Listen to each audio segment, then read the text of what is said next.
Guys, I'm back on the Jackson Js12 build, and so I put this together once, and I had MG8185 in it, going for this 80s style build, and I've grew away. I do not like a MG8185 anymore, so I went back to passives, and the guitar that I'm building this after actually had passive pickups in it. It had DiMarzio PAF Pro in the neck and Super Distortion in the bridge.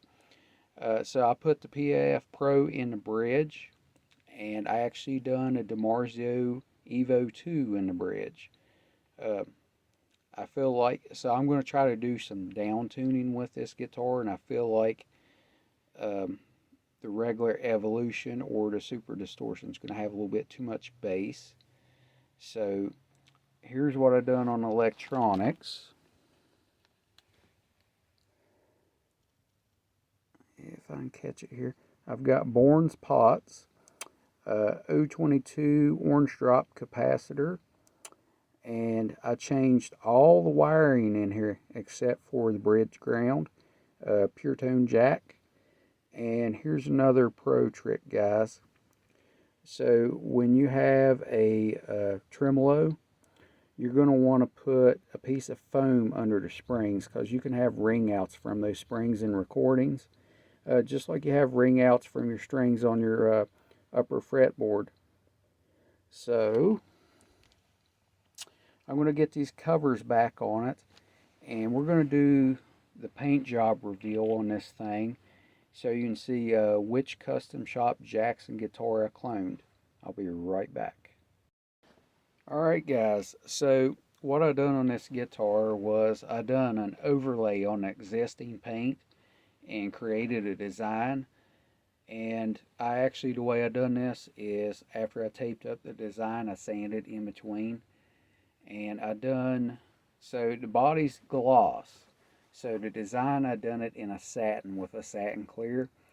And I done it for two reasons. So it would set itself off from the gloss paint, and as it starts to wear in and relic or patina, however you want to refer to that, then I'll tear it back apart and I'll do a 2K clear over it.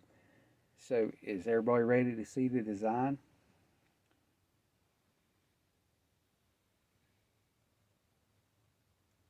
So I turned it into, Jackson used to do some custom shop Japanese Rising Sun guitars, and Charvel done it also. And this is my version of that on a budget. And I think it turned out pretty good, guys. I mean, this is, it's below $200 guitar. Now, granted, I had a lot of these parts. I did have to order the bridge pickup, but I had most of these parts laying around, so I don't have a lot invested in this. Uh, so let's just take it all in here.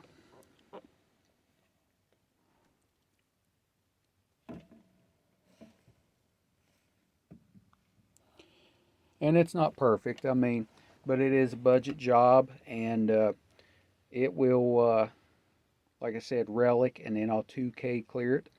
So we're going to get back into the setup here. And so we're going to do two different things here.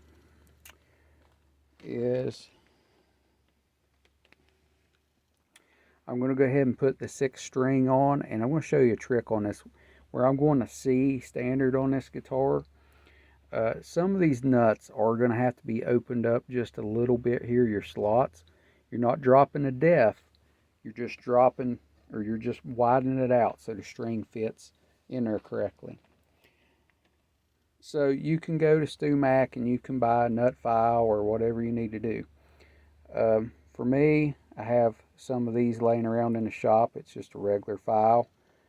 And when you go to open these up, it's one stroke on this side, one stroke on that side, one stroke on this side, one stroke on that side. And you're just doing it enough, just where the string sets in there correctly. You're not trying to make a loose fit or anything like that. You just want it to fit in there correctly and not bind. So the next little trick with that is where this is a tremolo guitar. Always keep a carpenter's pencil. Keep it in your shop, and you can actually go in your slot right here. You just want to get some lead in here. And what that does, that lubricates the string. That way it slips through there and it returns back to pitch after you quit with the whammy.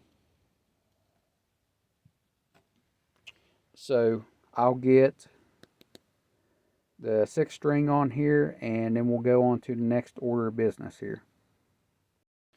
Alright guys, I'm back. So the next order of business is, there's going to be 2 different things here. Setting intonation and setting string height, which my string height is pretty much where I want it on this guitar. So intonation, I'm going to show you the easy way to do it, which this is just a demonstration. The strings aren't stretched and stay in a pitch right now.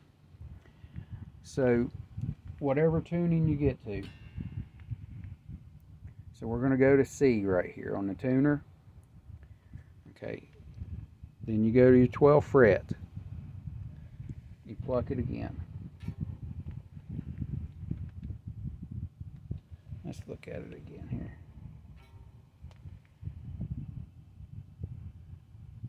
So see how it's on the left side of in tune?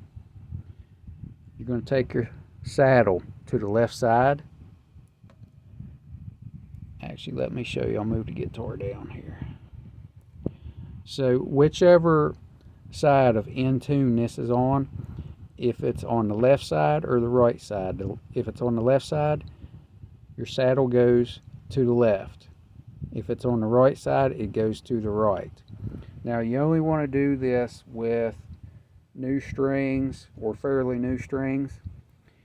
And a lot of guitars you get that people say don't sound good, they're usually the setup's wrong.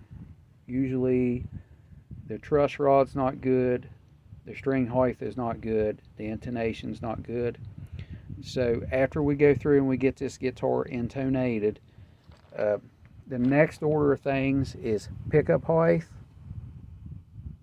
and pole piece adjustment. So from my experience, you got to watch with getting the body of the pickup too close, because that can cause the pickup to get muddy. You're better off, once you get to a pickup height that sounds decent and is not muddy, then you start with your pole piece adjustment. And once you get your 6th string adjusted correctly to the way you like it sound, then you got to go each one, and you want to make them the same volume. That way you get that note separation and you can hear all your notes when you pick. And what we got to remember, guys, is even though the strings look like they're flat, they are in an arch. So when you adjust your pole pieces, you're going to be low, a little higher, and so forth. So it's going to be arched on these pickup poles. And I'll give you one more look here, and then I'll come back and do a playthrough. I'm going to try to get this video out to you, everyone, before Christmas here. So it is upside down, so it's going to look a little weird here.